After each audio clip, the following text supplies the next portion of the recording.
even know we were in a recession because we were in our early 20s and in high school, and it was okay to be broke. It was normal to be broke. We lived like we were broke because we were supposed to be broke at that age. Uber Eats.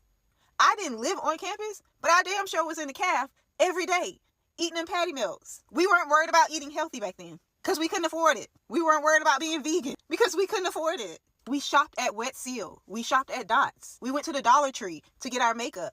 We went to the beauty supply store to get our bangles and our earrings. Four Locos are still a thing. Now, don't get me wrong. The Four Locos now are not the same ones we had back in the day, because I'm pretty sure them things was illegal.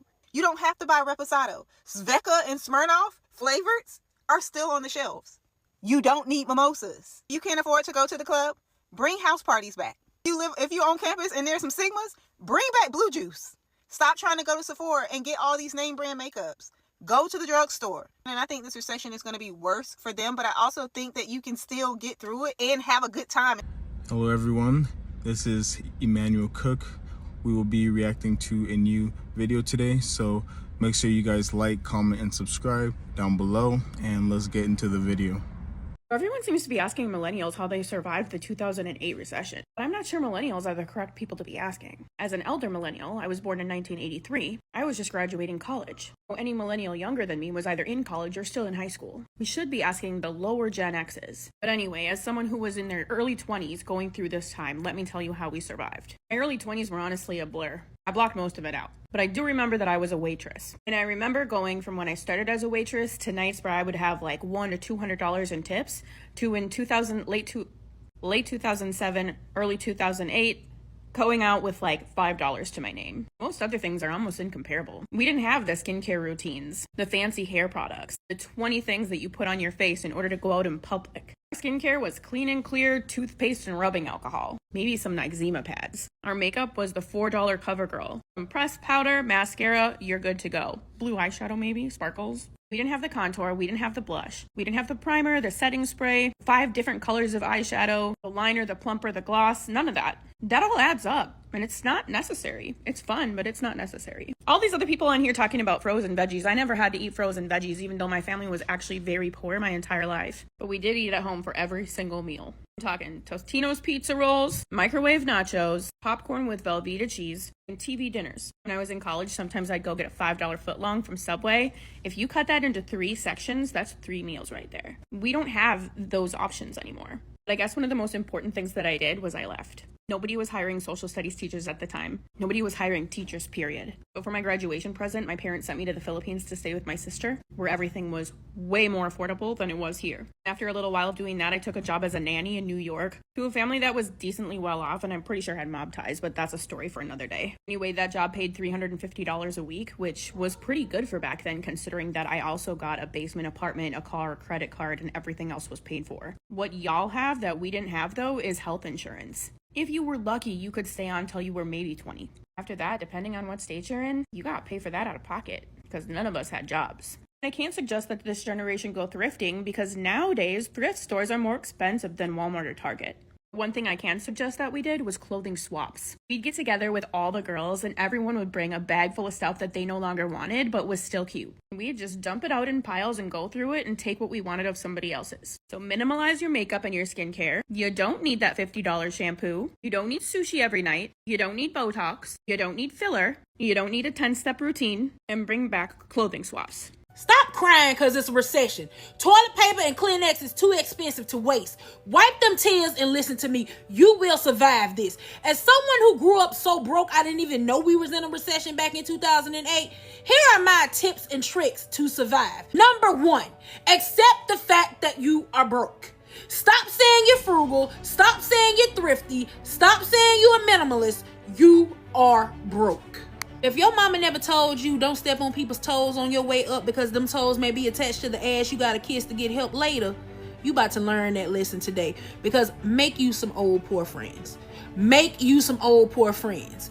They will assist you in surviving. They know all the food pantries. They know about the deals, the bargains, the best yard sales and all. If you are new broke, make you some old broke friends. You may have to apologize to them if you turn down your nose on your way up, but baby, humility is survival.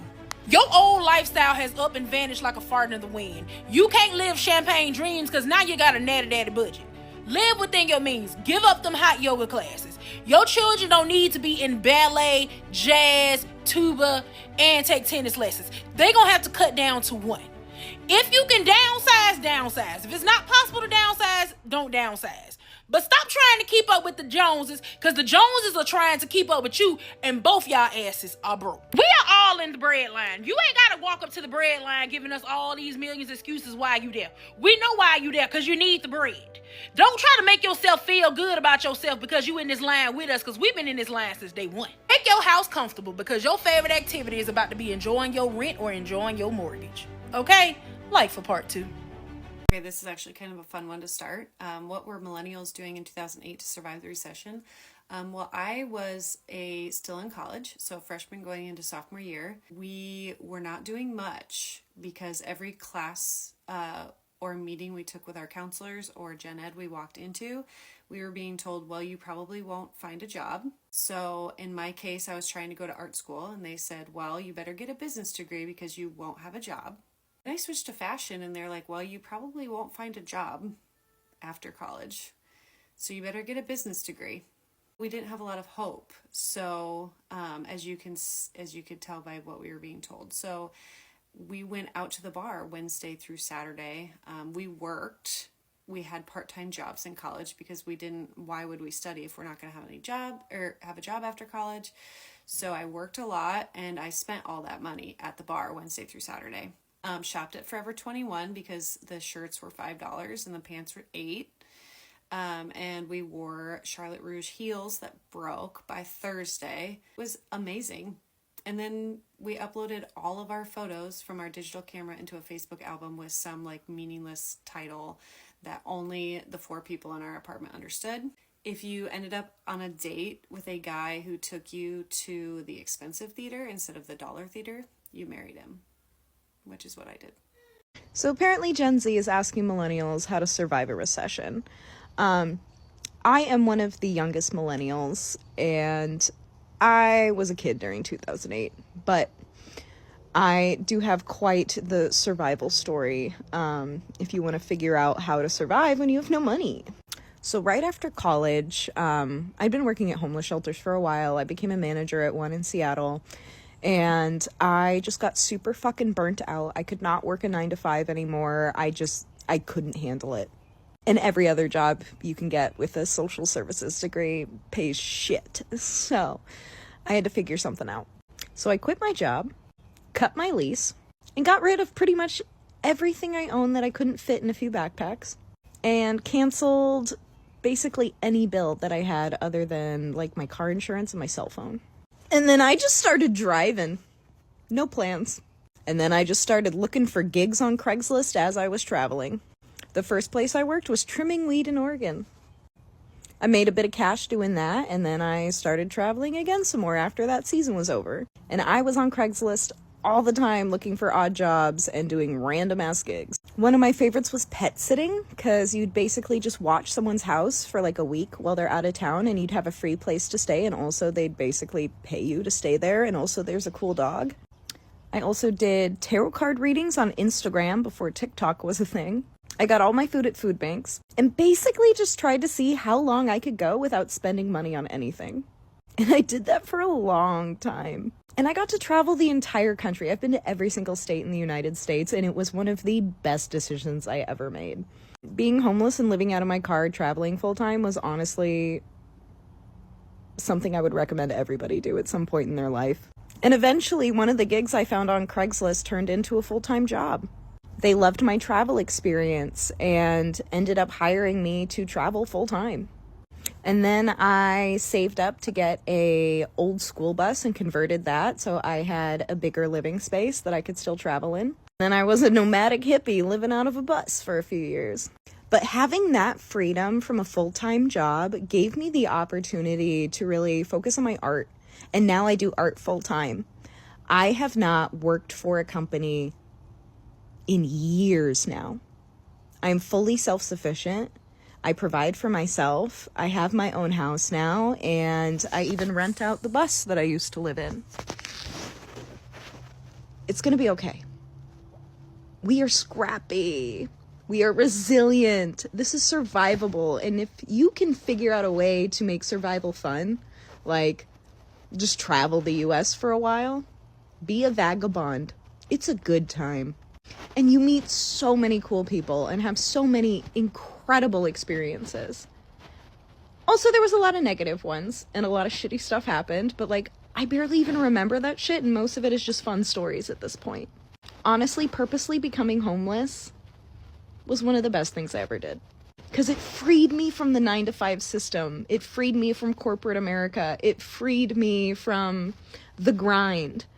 And it showed me how to provide for myself, how to be resourceful as fuck. And has led me to the point where now I've run multiple businesses. I can manage things really well, and I have picked up so many incredible life skills that I'm able to pass on to other people. And I just highly recommend, if you can't afford rent, start traveling. It's probably the best option, and you might run into some really cool opportunities. Life is full of surprises. So, how did we survive the recession in 2008? I'm so glad you asked. I am 41. I was 24 during the last big recession, and I can tell you how we survived. We didn't have $200 face serums. We didn't buy $100 pair of leggings. We, I don't know, maybe had some Sophie shorts still from high school if we worked out, because most of us didn't even really work out. And if we did, it was at our parents' gym, because there was a family membership of some kind. We didn't go out unless it was dollar you call it shots, and we weren't drinking espresso martinis or going out to $100 dinners with our friends. We were getting Jack in the Box late night, and we were having you call it shots, or we were drinking $2 Bud Lights. We weren't spending money on skincare because we didn't wash our faces before we went to bed. We just went to bed in our makeup, and then you got it off in the shower, and maybe you put on some Neutrogena sunscreen if you were going out by the pool. But we didn't do that. We weren't really traveling unless it was family vacations or road trips with our friends. And that was few and far between. We just didn't spend money a lot the way that people do now. We were really surviving on popcorn and, Payway for me. Oh, love Payway. We just weren't spending money. So that's how we survived it. Oh, we maybe had one nice pair of jeans from True Religion or Seven for All Mankind that our parents bought us for Christmas one year. And all of our going out tops and dresses were from Forever 21, RIP. So yeah, we just didn't spend money like people do now. So yeah, just don't spend money. That's kind of the way. Oh, and rent was $500. A quick reminder, please remember to like, comment, and subscribe down below, and let's continue the video. I'm loving this millennial recession trend story situation. It's kind of taking me back. I almost have blocked a lot of this part of my life out because it was a time to be alive, that's for sure. But technically 2008, I was still in college. 2009, my big dream was to live in New York City. My parents were like, we cannot afford for you to do that. So if you choose to do this, you're on your own. I took out a loan, finished college there, was taking classes, interned, and I was broke. I was freaking broke. But I don't know, it taught me and opened up my eyes to how hard you had to work, especially in the marketing PR field, in order to make it, and that we all had to start from the bottom in order to climb our way to the top. So a few things that I did when I was there: one, I would get a $20 company food stipend, which at the time felt like a lot, and honestly I would try and not spend it all because I wanted whatever extra bucks I could save to pocket for late night drinks. But I would get one meal that would sustain me, a Chipotle burrito, or they were just so cheap at the time. Or I would go to the sushi place down the street that had a lunch special for $10, and I would get one meal and I would try and ration it for my lunch and my dinner. The other thing is we would have a lot of after work happy hours, work events. There was so much event nightlife. You would go straight from the office to an event. That was just that era. And being, that it was our job, we didn't care. We loved it. I loved going to the after hours work events and happy hours. 1, because there was food. 2, because there was drinks. And 3, because what else did we have to do? We were in our 20s. We didn't work out. We walked, but we didn't go to, I didn't have a gym membership until I moved back to Kansas City. So in Kansas City, I got a job making $22,000 a year. just like take that in, $22,000 a year. And I was thrilled. But I didn't have a gym membership until I took that job, which was honestly such a good perk, and was so thankful for that. But we weren't going to the gym. We weren't really going out for fancy meals. If we did go out to eat, we were going to happy hour, and we were splitting everything. Like, we were like, okay, let's get 2 appetizers and that's good. We just didn't eat a lot. If I was at home, lean cuisines. Or like, I would just like make one quick easy meal. Like, my mom, literally, Recession, taught me how to make like black beans and rice. And like, that was like a meal. That was a meal. Skincare, like shopping, you bet. We shopped, well, like in New York, like there are all those little shops down in Soho, which probably don't even exist anymore, but we weren't buying expensive things. We were going to Forever 21. We were like, we just weren't getting like, we just weren't buying expensive things. I'm trying to think of like the most expensive piece of clothing I had at the time. I shopped at outlets quite a bit. Actually, one of my first clients in that job that I took in Kansas City, an outlet mall was like one of our big clients. And I would just like do my best to like find good pieces when I was there. We had no skincare routine. Like, I wash my face at night, and that was probably as good as it gets. I don't even remember, like, I don't remember wearing sunscreen. I don't remember, like, even doing, like, there was no nighttime, like, 10-step program. None of that. Definitely did not get Botox. I did start getting Botox when I got a med spa as a client, but that's a story for another day. But, like, it wasn't, like, a cultural, like, we weren't doing these extravagant things. We weren't getting all these wellness treatments. We weren't going to hot Pilates. Like, none of that. None of that. And what else? We like wore drugstore makeup, like CoverGirl. That was kind of like it. I would get MAC every now and then, like one lipstick or one special thing. And then I had a couple things left over from college, from like Clinique, or like my mom would randomly buy me things, but our makeup bags were so limited. I don't know. And like we had that one Urban Decay like eye palette that lasted us for honestly like years. I don't remember when I threw it away, but it had been past due when I finally got rid of it. So like we're living like just a different life, like very frugally. Like we're not like spending money was not a thing. And then the other thing is when I got my first apartment, it was not what is expected these days. There was no marble countertops, no like luxury amenities. I didn't even have a freaking dishwasher in my apartment. It was pretty basic, but it was a good location and it was walkable, and that was like all we needed. We were never home anyway. We're like I said, we're working. We worked like a lot. We were the first in the office, last to leave, going to the company events, going to the happy hours, going to networking. And I think it taught us resilience. And now I appreciate everything I have. And I am like, I do think I am still scared to spend money and make big purchases. Like I get super anxious about it as a result of going through this time. And it was hard to save money. I didn't start saving money until like my late 20s, but that's how we lived. So how am I surviving this recession, right? So number one, for food, I eat at my school's dining hall. Number one. Number two, I don't shop like that, honestly. I hardly spend like that. Number three, I have a gym at my school right now. I buy my phone plan for the year instead of every single month, which saves me about 10 to 20%, honestly. I don't spend on new clothes or new shoes or just shop in general, honestly. Yeah, like I hardly spend money like that, honestly. I am very frugal and I only buy what I need. And the rest, I reinvest my money constantly. And I'm always finding new ways to make more money. So, yeah. I've seen millennials on here talking about how we survived the last recession, and then some Gen Z asking, what advice do you have? So I'm going to tell you, I barely did. In 2008, when the recession hit, I was 23. I had my first child when I was 20, which is a story for another time. So I had a toddler. And I had just gotten married. We got married. I was 22. He was 24. We bought a house in April 2007. We got married that November. I had a pretty good job. I was working in clinical research as a regulatory affairs specialist, a job that I only got because of nepotism, because my mom got me that job. I'm very smart. I was able to do the job just fine. It was not an issue, but I would never have gotten the job or my foot in the door if it hadn't been for my mother. And with that first initial position in clinical research, I was able to take a job somewhere else making money. I was making close to $45,000 a year in 2008 without a college degree, which was not bad. Wasn't great, not bad. April 2008, I lost my job. So did the rest of my department. There were no other jobs to be had in my area.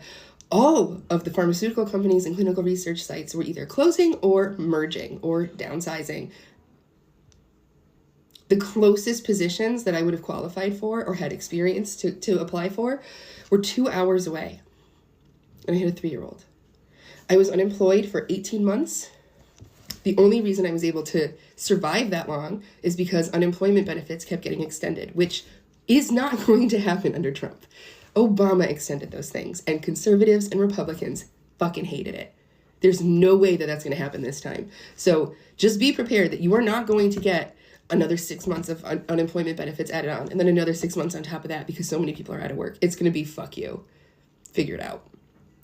So we were able to survive because I got unemployment benefits for so long. After 18 months, I knew that I was running out of time. I had been applying for 3 jobs a week. I interviewed for probably 60 jobs. Didn't get them. I ended up taking a position as a paraprofessional, one-to-one aide in a preschool.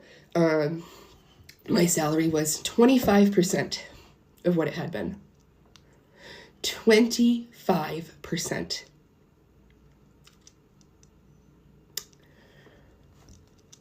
That's how we got through it. We took a 75% pay cut. And we shopped at Dollar Tree. And not just for like toothbrush, toothpaste, not just for snacks, not for groceries, for Christmas and birthdays.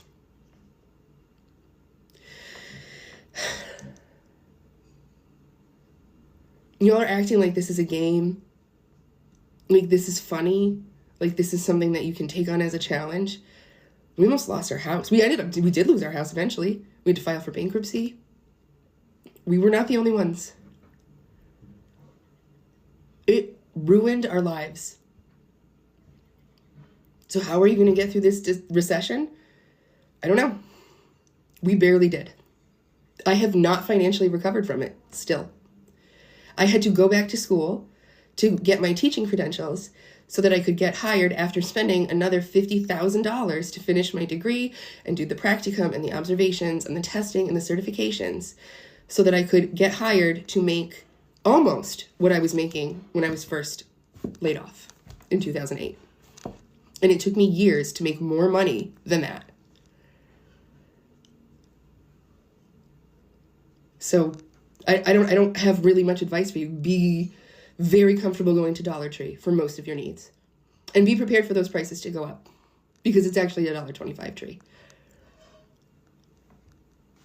You do what you can, but like, you're going to be fucked. Without social services and without social safety nets, you're fucked.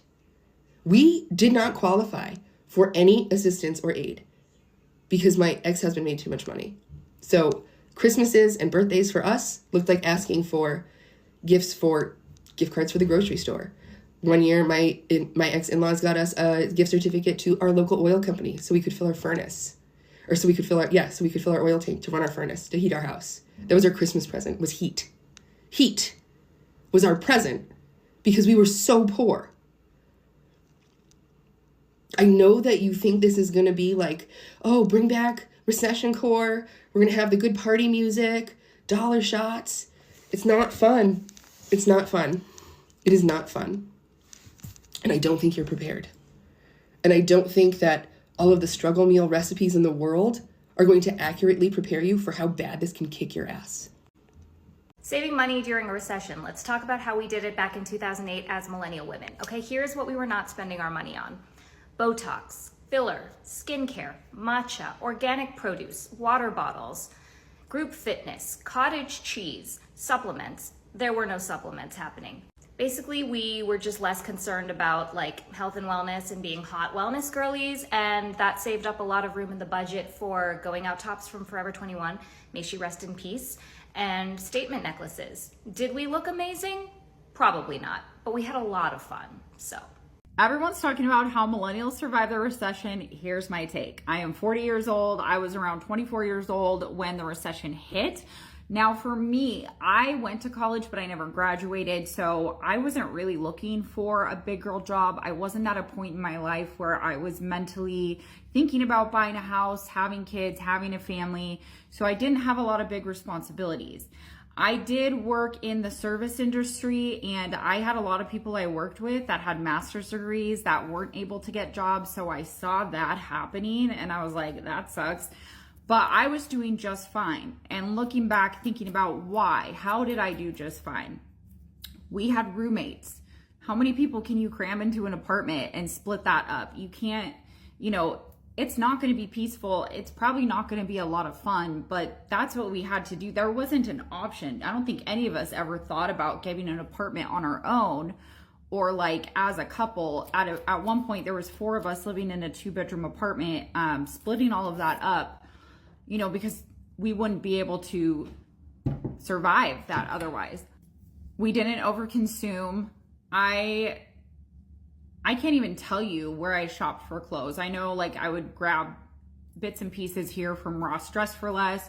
I kept on to things for a long time. So if I ever bought something nice, I would wear that till it was donezo. Like I had 1 or 2 jeans were big back then. Okay. So like 7 for All Mankind, Rockin' Republic, I forget the other one. Do you guys let me know if you know what I'm talking about? But a lot of times we would meet people off Craigslist and get used pairs for like $25 to $50, and that was still a big purchase.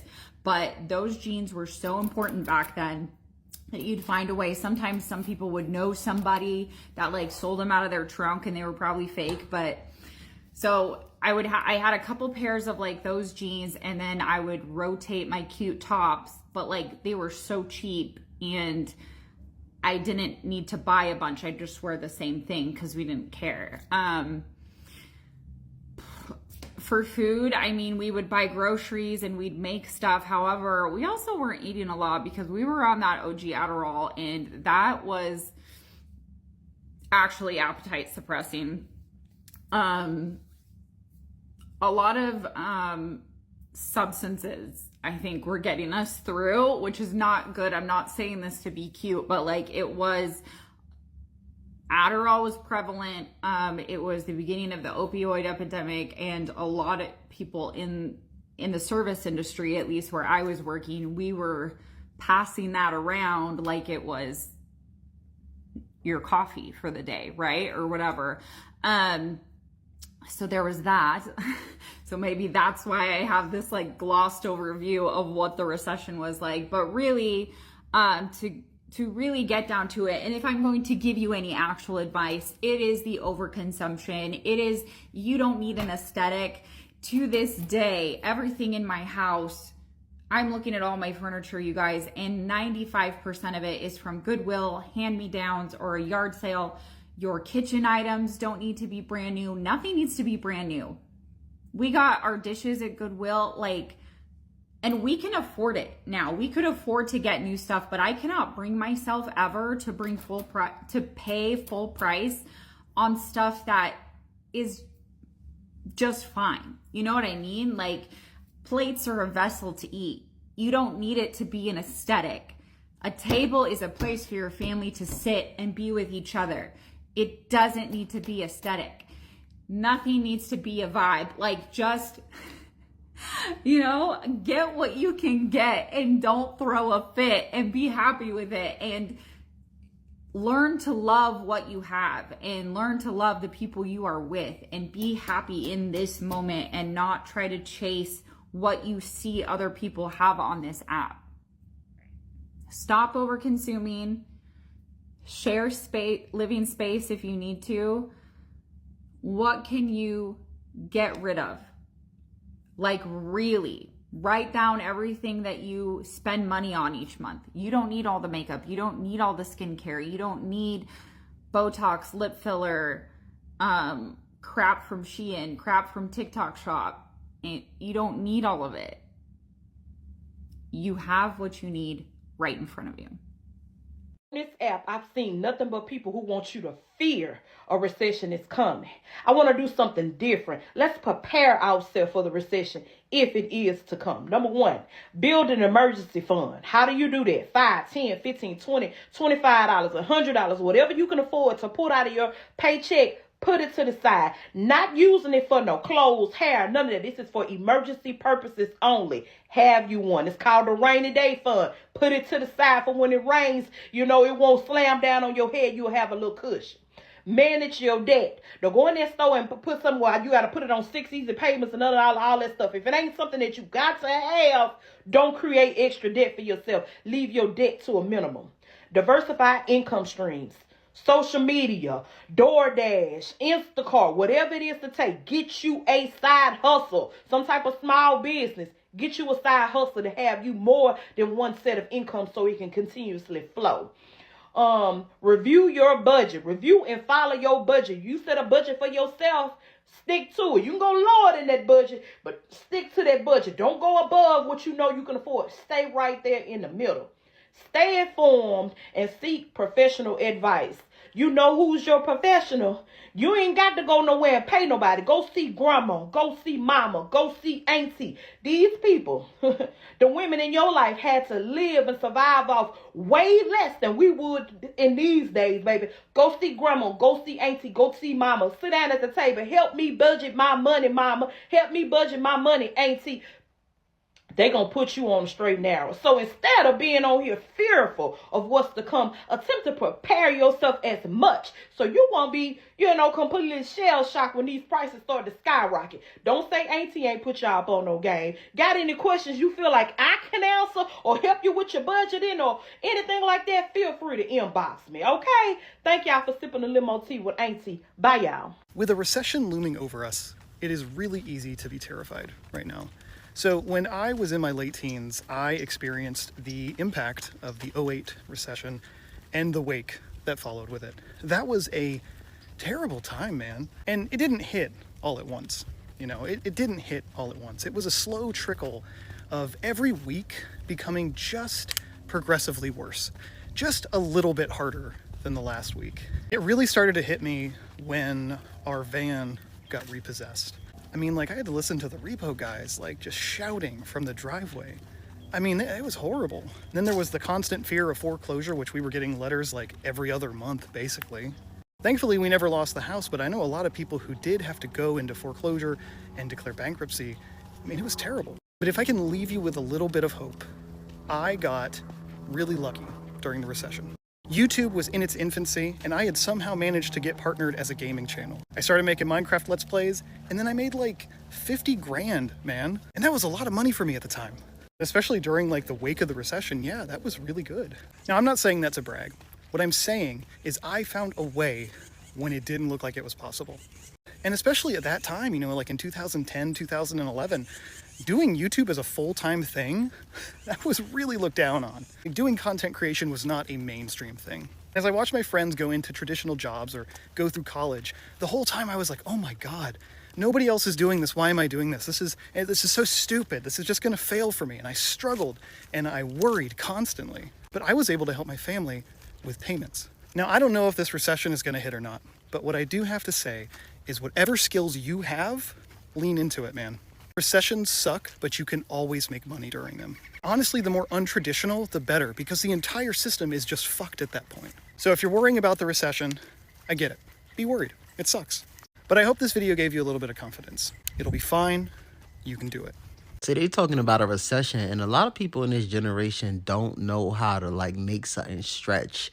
They oh, I'm living my best life. Oh, I'm gonna go out to eat. Oh, I'm gonna get a combo. But during the summer times, my parents would send us to Alabama, and my grandmother used to run a restaurant, but she also just used to teach us how to cook. So if we hit a recession, as long as I got a bag of rice, I got some beans, any cheap cut of meat, whatever's on sale, whatever I could get, whether it's a chicken drum, a chicken thigh, a chicken quarter, I could get me some onions, some bell peppers. I'm gonna be all right. You know what I'm saying? You give me some noodles, some ground beef, some tomato sauce. I know how to whip up some quick meals. Like even now, people be like, eggs are expensive. You know who hasn't been eating eggs? Me. You gotta find something else. But y'all be like, y'all, the eggs are expensive because y'all still buying them. I appreciate you guys watching the video today. Please make sure to like, comment, and subscribe down below, and I'll see you guys in the next video.